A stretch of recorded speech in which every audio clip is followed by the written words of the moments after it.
Well, good morning, everyone. It is so good to be here today. Before we dive into our talk for this morning, I just want to say it's so good to be here in Whitecourt. It's for my wife and I. This is our third time here now visiting, and we just loved our time here. It's just such a great town, and you folks have just been so incredibly welcoming to us, and so I just want to give a huge shout out to you for being such a welcoming town and such a great church. So thank you for having us. To start off our talk today, I want to ask you all a question, and it's one that I've been wrestling with myself now for the last couple weeks. And the question is this: what makes you afraid? What keeps you up at night? That's the question that we're going to be exploring today. My wife, Emma, is terrified of spiders. In fact, before we got married, she made me promise that if there ever was a spider in our house, that I would be the one to deal with it. So I promised, okay, I'll take care of the spiders, don't worry. We live in a basement suite, and so not all the time, but once in a while, there'll be a spider crawling on the ground or on the wall, and whenever that happens, Emma would say, "Honey, there's a spider, there's a spider." And it's so big. To which, usually I'd reply, "It's not that big. It's like maybe that. Like it's not anything serious." But she really doesn't like spiders, and so when she won't stop bugging me about it until I come and deal with it. And so usually, she's standing on a chair or something, and she's pointing at it and saying, "It's over there." And so I'll go over and take care of the spider, but before I do, I love to poke fun at her for just how much she dislikes spiders and for the distance that she chooses to keep from them. The Bible has a lot to say to us on the subject of fear. In fact, the single most common command in all of the Bible is do not be afraid. Fear not. You know why? Because God knew that we would be afraid. God knew that we'd need to be told over and over and over again, do not be afraid. He knew that we'd need to be reminded of this. And today we're going to be looking at a story that takes place in the Gospel of Matthew in the New Testament. You might be hearing this story for the first time today, or you might have heard it many times before. But regardless, I hope that there's something fresh for all of us to take from this story as we explore this together. So I'm going to be reading from Matthew chapter 14, verses 22 to 33, and they should be on the screen. It says, "Immediately Jesus made the disciples get into the boat and go on ahead of him to the other side while he dismissed the crowd. After he had dismissed them, he went up on a mountainside by himself to pray. Later that night, he was there alone, and the boat was already a considerable distance from land, buffeted by the waves because the wind was against it. Shortly before dawn, Jesus went out to them, walking on the lake. When the disciples saw him walking on the lake, they were terrified. 'It's a ghost,' they said, and cried out in fear. But Jesus immediately said to them, 'Take courage, it is I. Don't be afraid.' 'Lord, if it's you,' Peter replied, 'tell me to come to you on the water.' 'Come,' he said. Then Peter got down out of the boat, walked out on the water, and came toward Jesus. But when he saw the wind, he was afraid, and beginning to sink, cried out, 'Lord, save me.'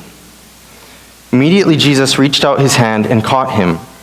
'You of little faith,' he said, 'why did you doubt?' And when they climbed into the boat, the wind died down. Then those who were in the boat worshipped him, saying, 'Truly, you are the Son of God.'" Now, before we dive into this, just let me give you a little bit of background on what's happening in this story. This takes place right after Jesus miraculously fed 5,000 people with 5 loaves of bread and 2 fishes.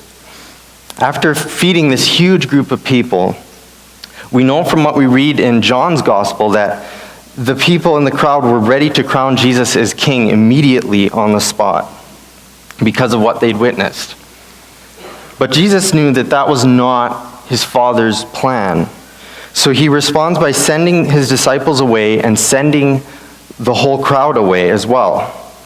When he's finally alone, he goes up on the mountain to pray to be with his Father. One of the easiest ways to combat fear is to take time out of our day to be alone with God. We hear so many voices in the world that cause us to fear. There's newspapers, there's TV, social media, books, and even well-meaning people in our lives can communicate things to us that cause us to fear. You see, Jesus understood how important it is for us to spend time alone with God so that we're not shaken by every other voice that we hear in the world. So back to the passage. The disciples are making their way across the lake, and all of a sudden they find themselves in a terrible storm. The waves are crashing against their boat, and it is dark outside. This is in the days before they had lights or anything like that. So it's important for us to realize just how dark it would have been. And all they can see is waves and lightning all around them. They're trying to figure out what to do. They're right in the middle of the lake, probably 2 or 3 miles out, and they have almost no control of where they're going. It's important to mention that in those days, the night was divided into what they called 4 watches. So these were split into between 6 to 9 p.m., 9 to midnight, midnight to 3 a.m., and then the 4th watch, which was 3 to 6 in the morning. Verse 25, it says Jesus made his way over to the disciples in the 4th watch of the night. That means that this is anywhere between 3 to 6 in the morning. So there's no one else around, and it is dark, dark, dark. They've been battling this storm for possibly up to 9 hours at this point. Can you even imagine that? 9 hours? So Jesus begins to make his way to the disciples, and they're struggling to survive this storm. When the disciples see him on the water, they're scared. They have no idea what's going on. They see the figure of what seems to be a person on the water, and they say, it's a ghost. There's something over there. The book that we read today was originally written in Greek, and the Greek word for ghost is phantasma. In Greek literature, this word is used for dream appearances or spirit appearances. So there were popular beliefs at the time that evil spirits lived in the sea, and that those who had drowned haunted the water. The disciples at this point are exhausted. They're probably not even seeing properly or thinking straight at this point, and they're getting increasingly anxious about this storm. In the midst of all this, Jesus does not leave the disciples hanging. Right away, he identifies himself, and he says, "Take courage, it is I. Don't be afraid. Don't be afraid." And Peter, you've got to love Peter, because right away he says, "Lord, if it's really you out there, tell me to come to you on the water." So Jesus says, "Come ahead, come to me." Peter, having heard the voice of Jesus, jumps out of the boat and starts to make his way over to Jesus. He is walking on water.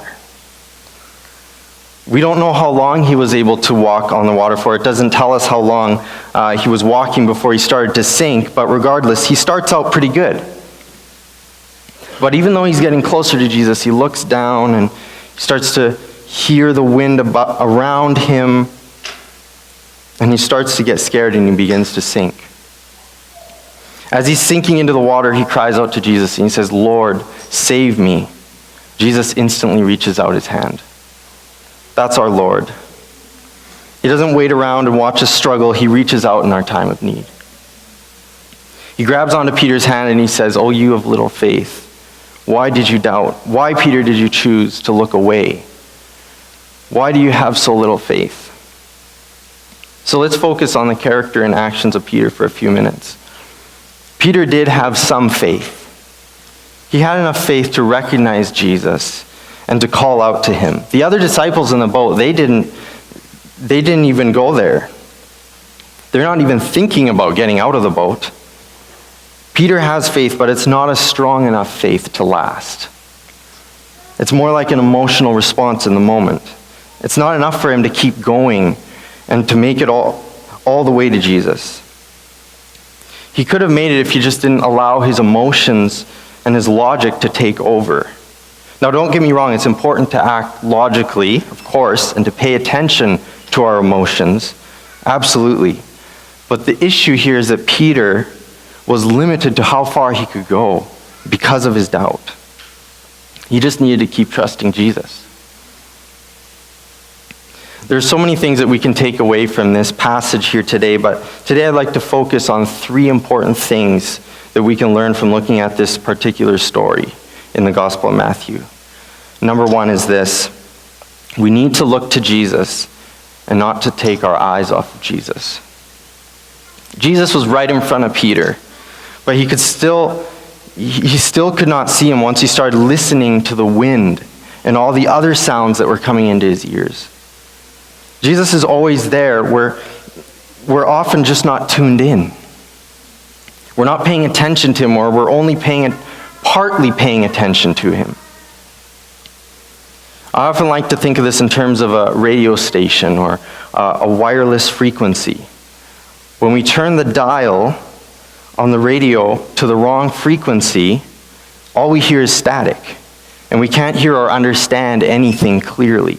Improperly, we can hear the music and the program of the radio station.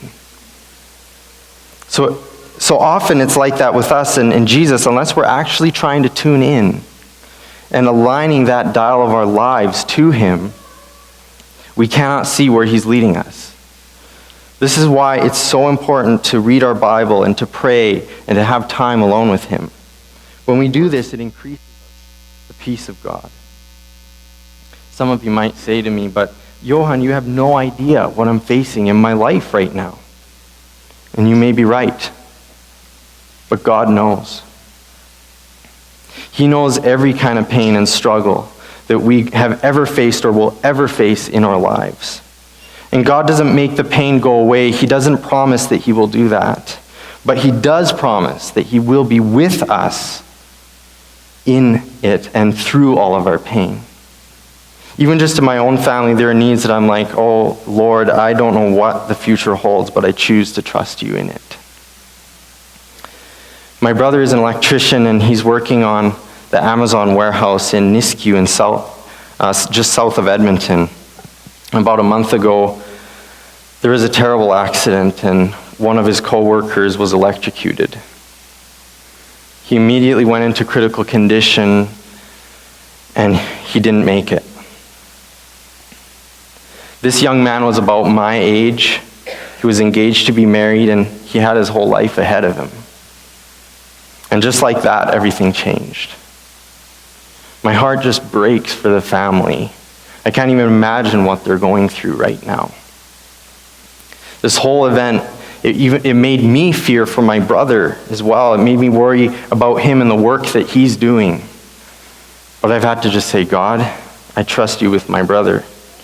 I know that you care about him more than I ever could, and so I trust you. The only remedy to fear is faith. Faith is the opposite of fear. In his letter to Timothy, 2 Timothy chapter 1, verse 7, the Apostle Paul writes, "For God has not given us a spirit of fear and timidity, but of power, love, and self-discipline." Some translations say a sound mind. In other words, fear does not come from God. There's a type of fear, the fear of the Lord, that's very different, but that's not what we're talking about today. The type of fear we're talking about today is not from God. God has given us a spirit of power.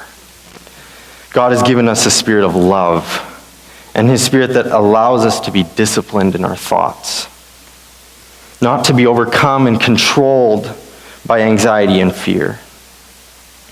God has given us all that we need in him to have courage.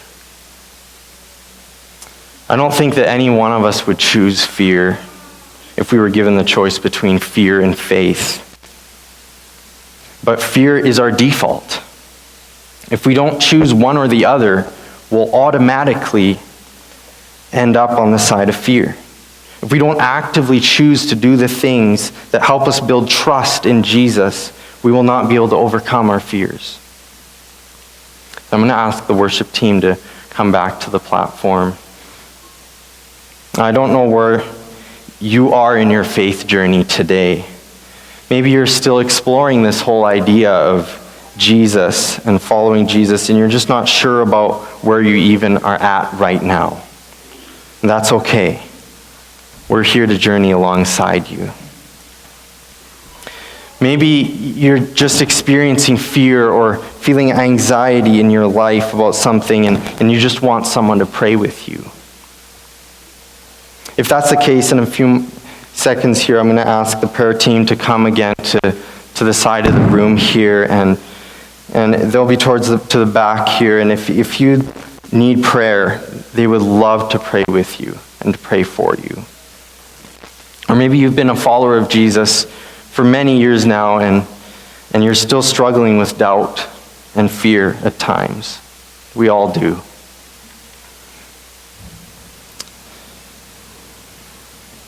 But regardless of where you're at, we want to be able to support you and journey with you in this. Some of you might prefer to take a moment alone, just reflecting on all of this and taking a moment alone to pray. That's okay too. So,